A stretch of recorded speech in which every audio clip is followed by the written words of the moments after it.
Hola, buenas tardes. Les hablo a los chicos de Sistemas Constructivos y Materiales de Obra.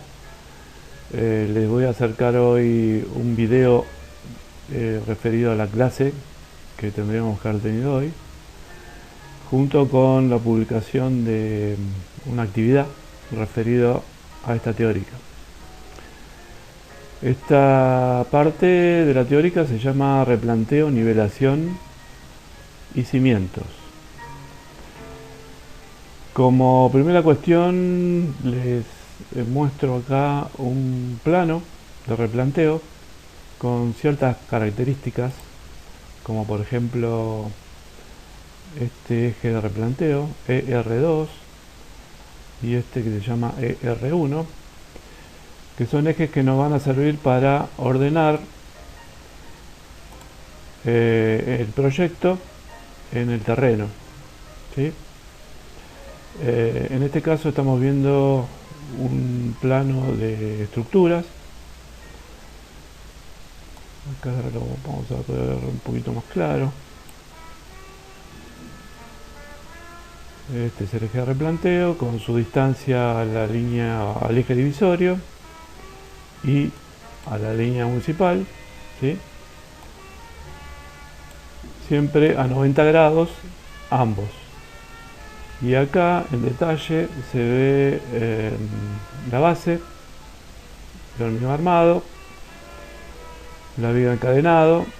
Esto que está acá en negro es la columna, que como es una planta, se realiza un corte a 1,20 m, aparece llena porque está cortada justamente.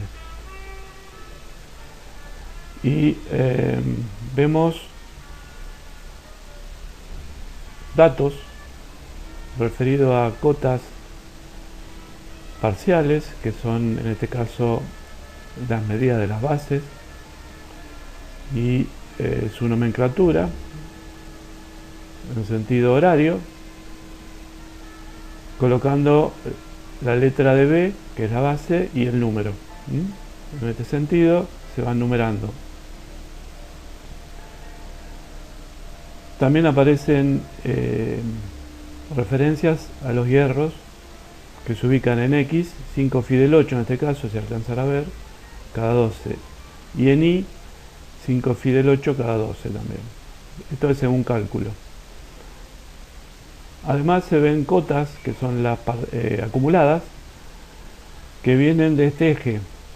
Acá nacen estas cotas acumuladas al centro de cada base. Esto se realiza tanto con respecto a este eje de replanteo como con respecto al otro. Estas son las medidas que aparecen al eje en este caso de la viga encadenado. Bien, pero esta es una parte de cómo uno debe leer el plano. Acá vemos un plano también hecho en AutoCAD más en detalle, también con las banderitas características del eje de replanteo, siempre a 90 grados. Y acá se observan las cotas parciales, que son las dimensiones de locales, y las cotas acumuladas, ¿sí?, con respecto a los ejes. Esta cota es con respecto a este eje y esta cota con respecto al otro eje que aparece acá.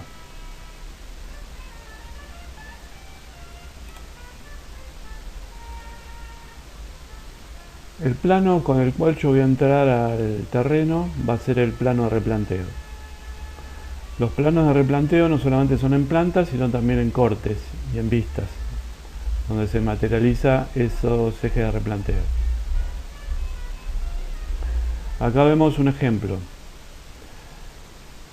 Cómo voy a empezar a colocar niveles para llevarlos dentro del terreno. Yo acá tengo la vereda y el cordón de la vereda. Ese cordón de la vereda va a ser mi punto cero, ¿sí? Con respecto al terreno.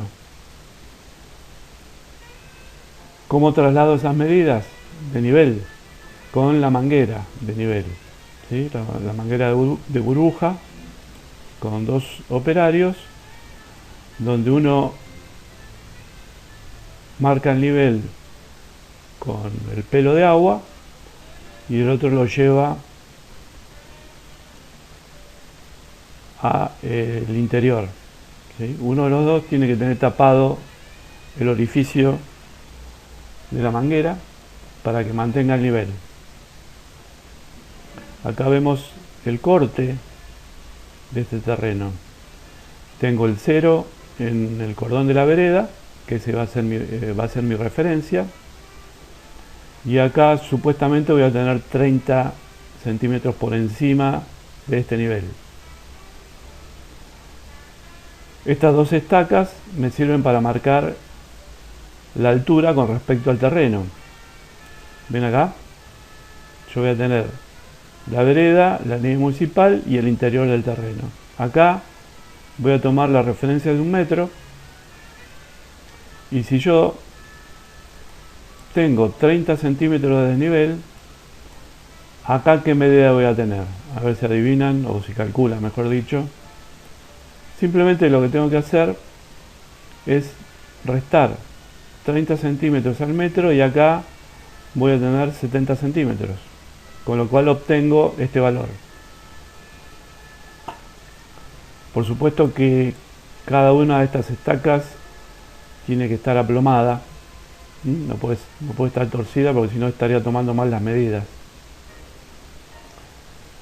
¿Qué pasa en el campo? Si yo no tengo ninguna vereda, ninguna referencia concreta, supongamos que es todo tierra, lo que voy a hacer, en vez de tomar la vereda, el nivel de vereda, voy a tomar el centro de la calle. Esa va a ser la diferencia, en una parte urbana a una parte suburbana, de tierra, ¿no? Acá podemos ver los diferentes desniveles que puedo llegar a tener en el terreno. Este es el frente y esta es la longitud del terreno. Esto lo tengo que hacer, obviamente, antes de empezar a proyectar un edificio en este lugar, saber los desniveles del terreno.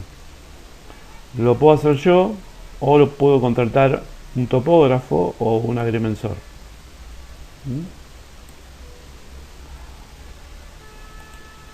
Bueno, algunos ejemplos de cómo se hacen los replanteos, pero por ahora no vamos a meternos en estos temas. Lo que sí les voy a pasar es el video explicando, en base a este video, qué es lo que vamos a realizar durante este año. En principio vamos a tomar esta vivienda como referencia para hacerla desde cero, y utilizando los videos de este arquitecto, el arquitecto Bonari, vamos a plantear cuestionarios y trabajos prácticos de investigación. En este caso es una vivienda muy simple, con techos de chapa, muros de ladrillo, y está compuesta por un dormitorio, una cocina, un baño y una cocina comedor. Fíjense que es muy pequeña, muy simple, y es la referencia que vamos a tener para trabajar la parte práctica, ya que no lo podemos hacer en un terreno.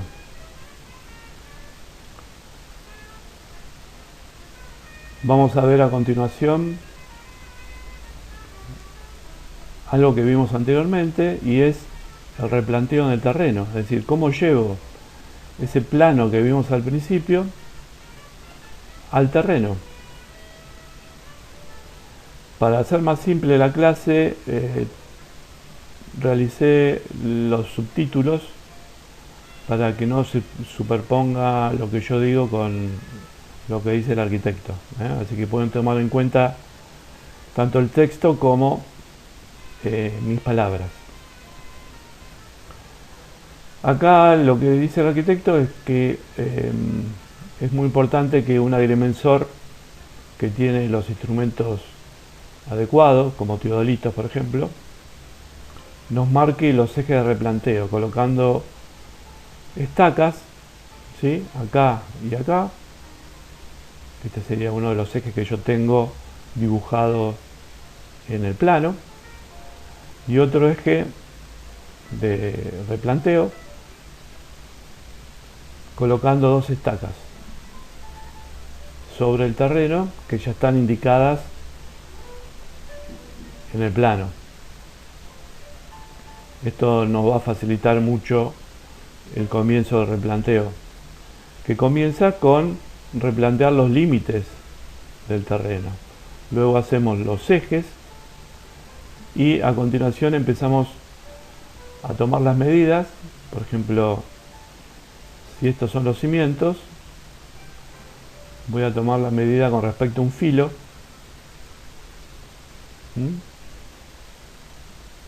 Y ya empezar a colocar los caballetes por lo menos a 1 metro con respecto a ese filo. Es muy importante tener los ejes a 90 grados, es fundamental. Y de acá surgen todas las medidas, por lo tanto esta parte es crítica, ya que si coloco mal los ejes de replanteo, voy a emplazar de manera defectuosa el terreno, mejor dicho, la vivienda o el edificio en el terreno. Entonces, a partir de acá, lo que hacemos es empezar a medir.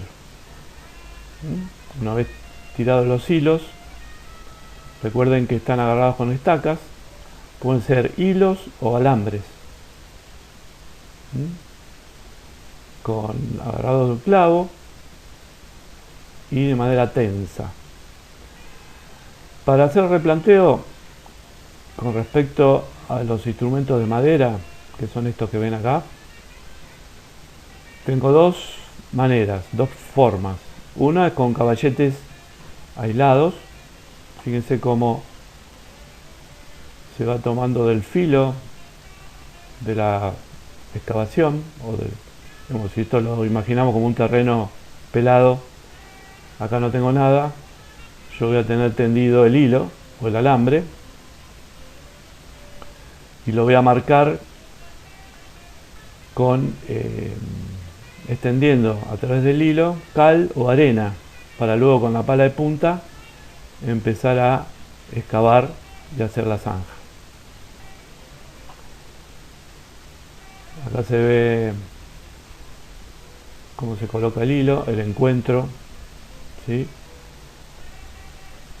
Y siempre tengo que verificar que esté a 90 grados. Lo puedo realizar mediante una escuadra. Y acá tengo la otra alternativa, que es un corral que está a 1 metro de la futura edificación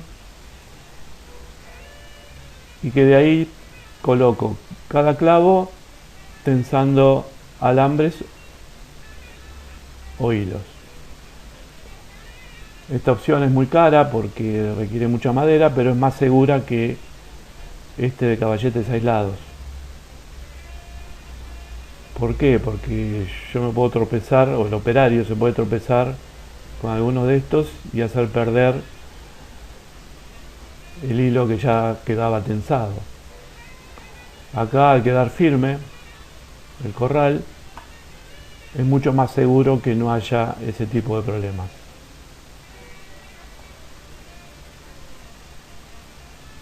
Puedo tomar el hilo al filo de un lado o al filo del otro, o en el eje de cada cimiento. En este caso lo que vamos a ver son cimientos corridos.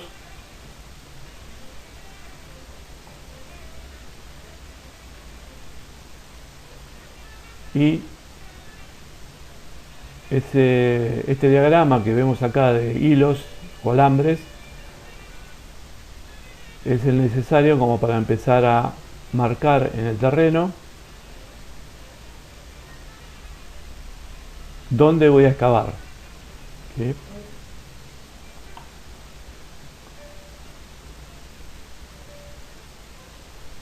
A continuación vamos a ver en el terreno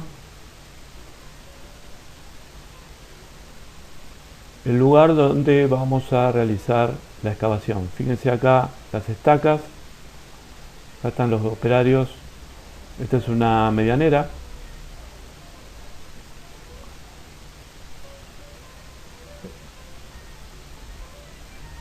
Acá ya están tirados los delimitado el terreno y acá vemos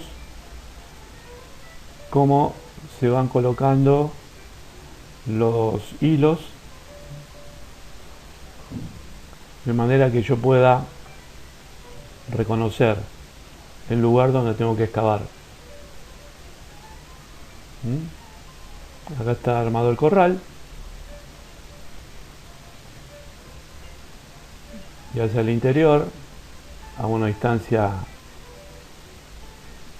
de 1 o 2 metros, voy a trabajar extendiendo los hilos. Acá se ve la excavación y los hilos perfectamente tensados. Esta operación se tiene que realizar mediante pala de punta, porque no es una excavación importante, sino se necesitan implementos motorizados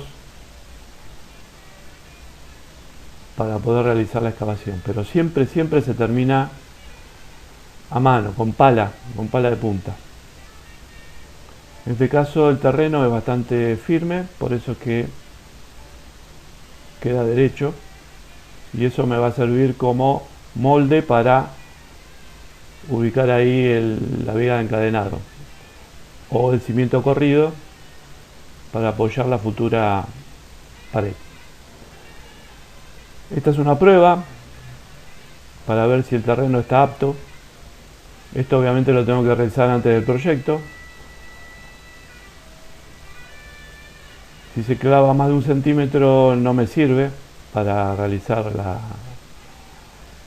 la cimentación. Hay otras pruebas, pero estas son las básicas.